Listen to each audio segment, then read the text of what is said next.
How do you mount a television onto a plasterboard wall without it falling off onto the floor? Well, this video is in dedication to my daughter and my father-in-law, who mounted a TV onto a plasterboard wall, or one of them Wilcon Home type houses that look like they're made out of paper. But anyway, that's another story. Well, it fell off, it did, onto the floor. My daughter went very happy. No, obviously, because those things are flipping expensive, you see. Well, what you got to do, you got to make sure you've got a good mounting that you have.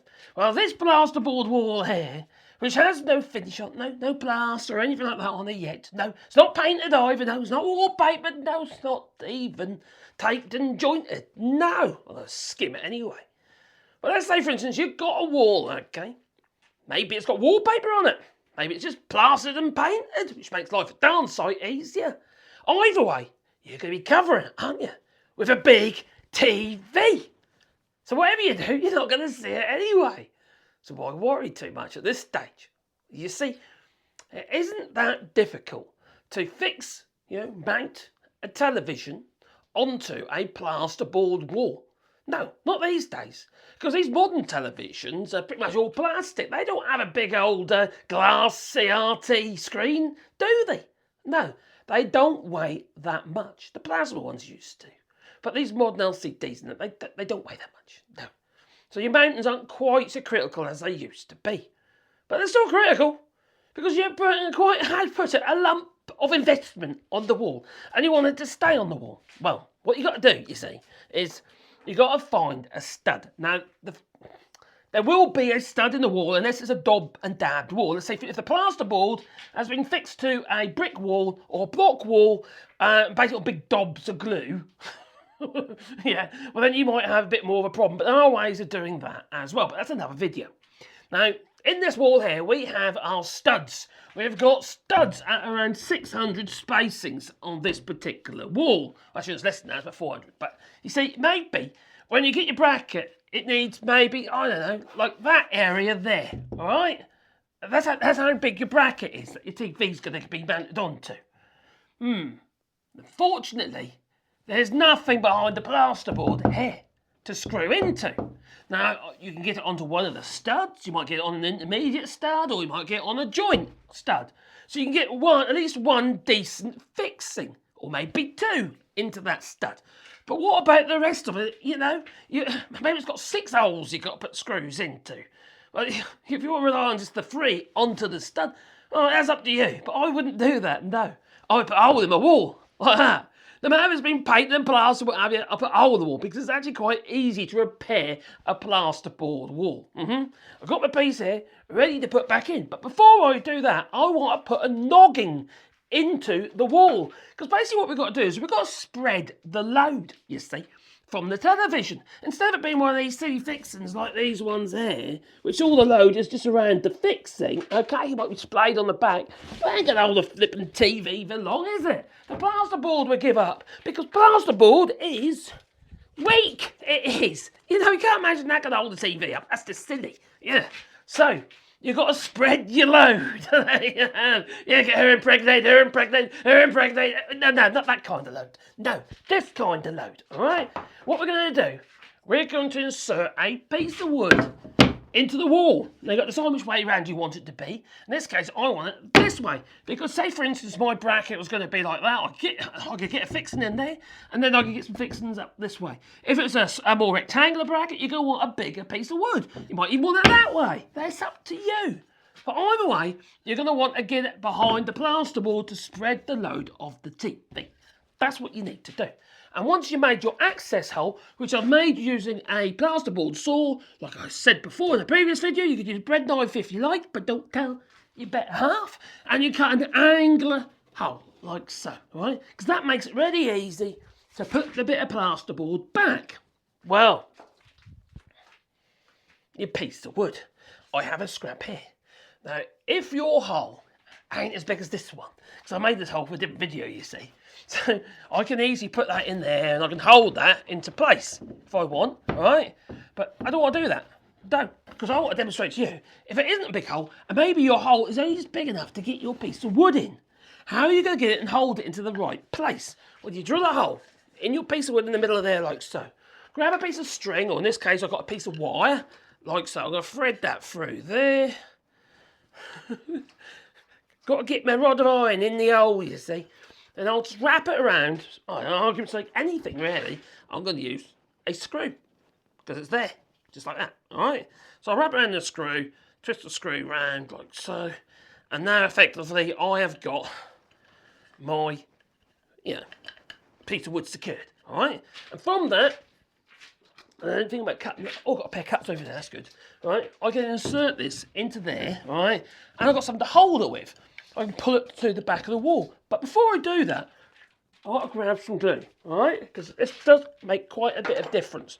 If you grab a bit of glue, a bit of wood glue will do, because it'll stick to the paper on the back of the board quite nicely. In this case, this one's my really good glues. The name it sticks, I've got D3. Don't have to be a D3, but that's what I'm using, all right? So I put a bit of glue on the back here, like so. It hasn't got to be perfect. No, and I've got to thread that up there, all right? All right, okay, I want to go. What way around do I want to go? And then I go over here like so, get glue all over my fingers. That's kind of what I do. Oh, there you go. And I've got something to hold it with, haven't I? Yeah. You can get a helping hand, you see. Get someone coming out, give you a hand and what have you. And then you've got to make a cup of tea. Well, they stand there holding it. Yeah. But all you got to do... Wait the best of this. All you got to do, if you have a piece of wood, you can wrap it around that and do a tourniquet. But before I get carried away, all I've got to do is put a screw in there, or just to hold it. Well, once I've got one in, I can release the kraken. That I can. Right, so as I'm pulling on that, I'm going to place a screw into there. In you go, in you go. There you go. Right, there she blows. It's pulling up nice and tight. Line her up the best that you can. Don't pull the screws that pack past the plasterboard at this stage. Do that afterwards. And whack a few more screws right all the way along. On there. You can pull them two now if you want. So, get them just into the plant. Yeah, that's it. That one there.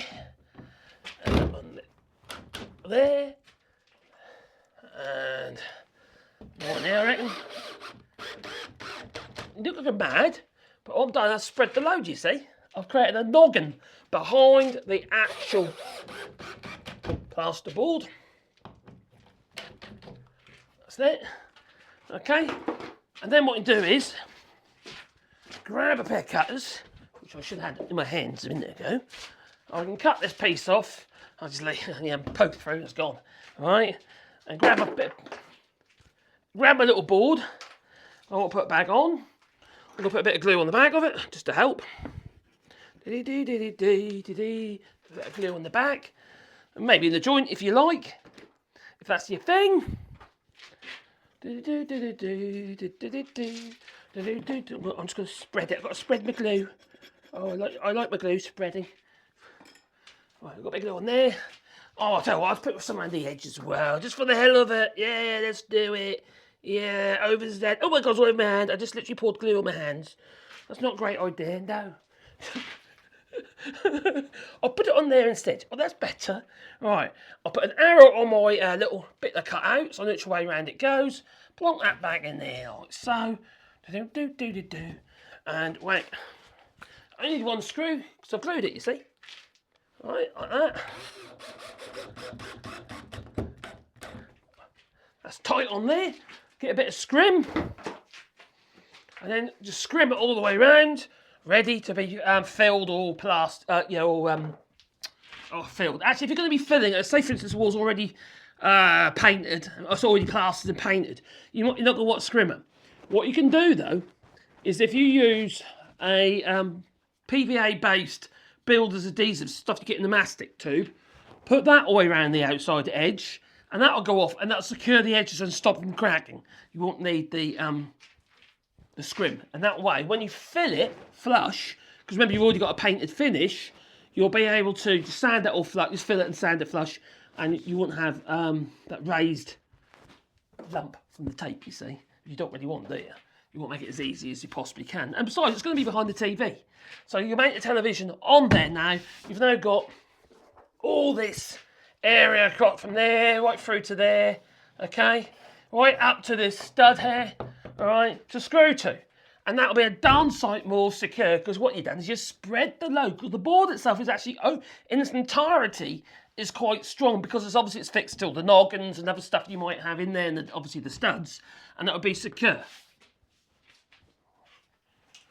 But you know, when you buy a house, you would hope that those who build the flipping thing would think of this before you move in. How many people these days mount televisions on the wall, for instance? It just makes perfect sense, doesn't it? Why isn't there sockets ready for you to have your TV mounted on the wall? It's madness. It is. Anyway, that's how you put a noggin in the wall, high it might have it, and easily, fix it into place. Use the glue though, because it definitely helps secure your noggin to the wall. So then you spread the load even more. Then you see it's not on the screws and stuff like that. So you'll sandwich the plasterboard when you put your main fixings in for your actual TV bracket. You will sandwich the plasterboard between the noggin that I just put in and the actual bracket itself. Anyway, that's one way of doing it. How do you fix your TV to the wall? Do you use a 6-inch nail and bang it through the middle and just hope for the best? Let us know. Leave it in the comments down below. But please boot the old like button and maybe subscribe to the channel and the little bell icon, because then you get one plus video in your pocket every time I upload another video. Out of breath now. Blimey. Toodaloo.